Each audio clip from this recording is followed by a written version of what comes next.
Welcome to my take of the Italian classic Polla alla Cacciatora, hunter's chicken. Now, I say my take because Polla alla Cacciatora is a stew, so you'd normally cook it very slowly in a pot with the lid on. That doesn't work so well on a tawa, which is what I'm using here out in the garden. Instead, I cook the dish in stages and combine it near the end. Trust me, it works beautifully. I've started by frying my home-cured guanciale. This flavours the extra virgin olive oil and my pre-boiled potatoes. Remember, this is my take, so if I wander off script when it comes to classic Cacciatora, I apologise now. Fry the potatoes very slowly so that they soak up the olive oil and all that fat coming out of this gorgeous guanciale, pig's cheek, until they're lovely and crispy. This takes longer than I show here, so take your time. Once I'm satisfied that they're cooked, I remove them from the tawa and let them cool down. Then I can get on with cooking the chicken and all the other ingredients that make up my version of the dish.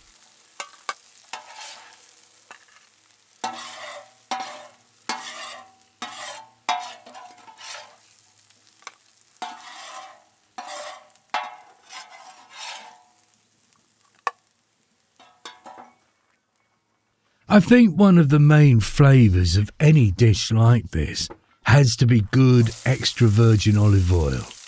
When using it with Mediterranean cooking, it not only permeates everything, but helps to bring all those flavours together. It is like the glue of the dish. Here I'm gently frying zucchini, courgettes, with red and green peppers, and a little bit of carrot I'd kicking around. Often when I cook, I don't necessarily head out to buy the perfect ingredients for a dish. I look in the fridge, see what I've got, think about what I can cook with it, or what variation of something I can cook with what I've got, and that's the way I go. If I have to get inventive, it keeps me on my toes. But also, I discover new combinations that way, quite by accident. The tawa helps here. This giant Indian frying pan cooks with a very even heat, very constant because it's so thick, and it's quite difficult to burn stuff on it.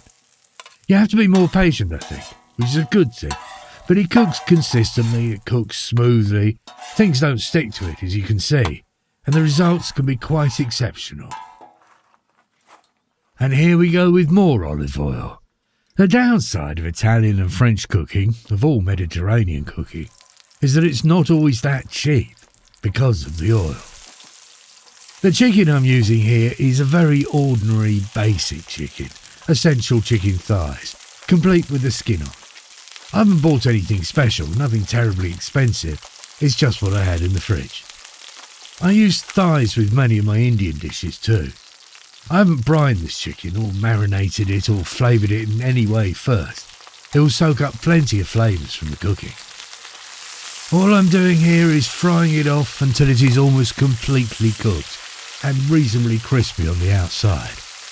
Now, if you're doing the stew version of this, you probably wouldn't cook it so long at this stage because it will be fully cooked in the stew itself.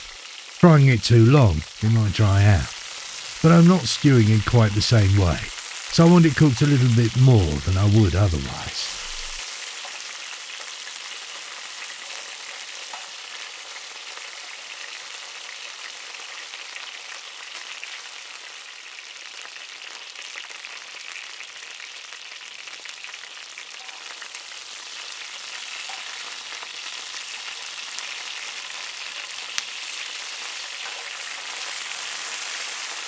You can see there's just a tiny bit of pink still showing through, but it's a good time to add the onion and garlic. Add a bit of rosemary.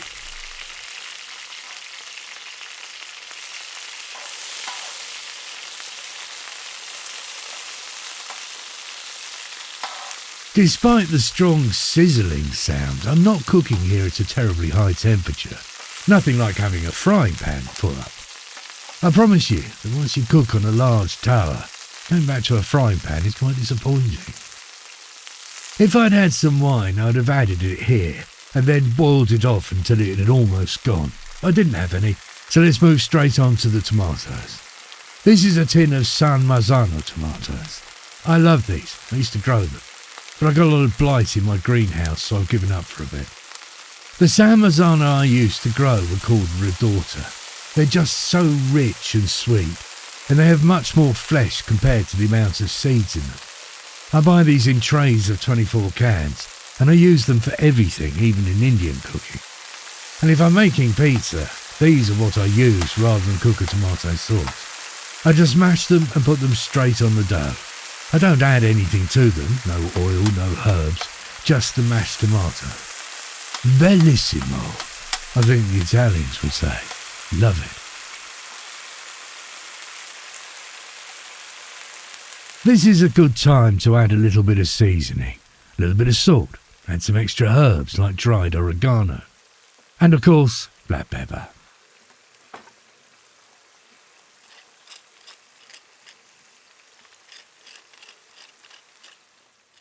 So I left that cooking for about 10 to 15 minutes. I kept an eye on it, gave it the odd stir, and I turned the heat on the tower down. The succulent chicken is now beautifully cooked. It's time to put the vegetables back in, so that those sweet flavours can mingle with the tomato and the chicken and the pepper and everything else that's in there. Polla alla Cacciatora, both the proper version and my spin here, is actually quite a sweet dish. There's lots of sweet vegetables, sweet onion, sweet garlic. Chicken thighs are sweet in their own way, and of course the tomatoes are very sweet. This is about the closest I can get to stewing on the tower using a wok lid. After another 15 minutes, it's properly cooked right through, yet still juicy. Just a quick check with my oversized burger flipper here that nothing is stuck. This is the best utensil I've ever bought, by the way.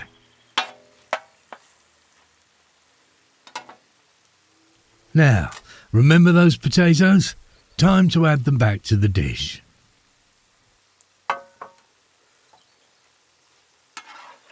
Be gentle with them. They're well cooked, so they're soft, even though they've got that little crunchiness on the outside.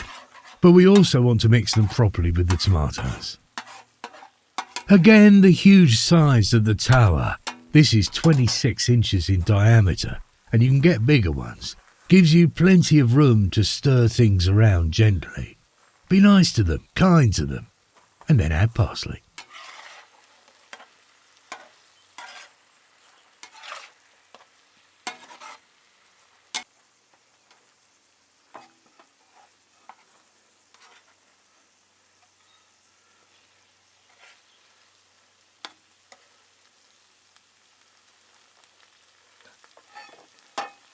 All that remains is to serve it up.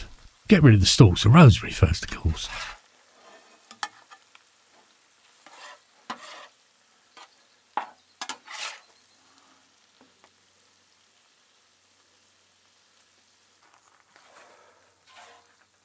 You can see how non-stick the tower is. It's only seasoned cast iron. There's no non-stick coating.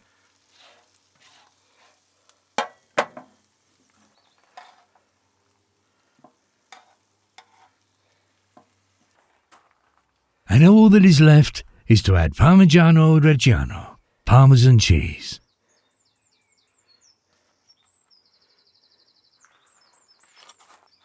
And a few chili flakes.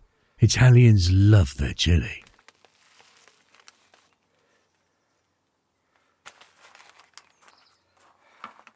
And there you have it. An Italian dish cooked on an Indian frying pan in an English garden. Polla alla Cacciatora. Hunter's chicken. Bye-bye.